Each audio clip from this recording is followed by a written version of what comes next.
ఏంటి నా బ్రతుకు, నా జీవితం ఏంటి, ఏ దారి నాకు లేదు, అసలు నా భవిష్యత్తు ఏంటో, నా ఫ్యూచర్ ఏంటి నాకు అర్థం కావట్లేదు, నేనేం చేయాలి, నేనేం నిర్ణయం తీసుకోవాలి అని అనుకుంటున్నావు కదా.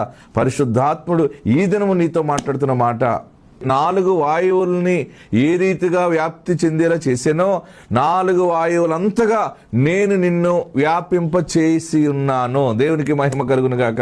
4 రకాల ఆశీర్వాదాలతోటి, కుటుంబపరంగా, సిరి సంపదలతో, ఆత్మ సంబంధంగా రక్షణ కలిగినటువంటి స్థితిలో, అనేక మందికి దీవెనకరమైన పాత్రగా, న్యాయ విధానమైన పథకాన్ని ధరించుకున్నంత ఆశీర్వాదంగా దేవుడు నిన్ను వ్యాపింపజేసి ఉన్నాడు. నువ్వు దుఃఖపడవలసిన పని లేదు, బాధపడవలసిన పని లేదు. దేవుడు వ్యాపింపజేసి ఉన్నప్పుడు దానిని ఎవరూ ఆపలేరు. ఆల్రెడీ మీ ఆశీర్వాదము ఇతర దేశాల్లోకి కూడా వ్యాప్తి చెంది ఉన్నది. ఆల్రెడీ నీ ఆశీర్వాదము ఇతర ప్రాంతాల్లో కూడా వ్యాప్తి చెంది ఉన్నది. నువ్వు నమ్మలేకపోతున్నావు. దేవుని ఆశీర్వాదాన్ని నీవు వెలకట్టలేవు, దాన్ని కనుగొనలేవు. అందుకనే మానవులైన మనము అంత పెద్ద దర్శనాన్ని చూడలేం.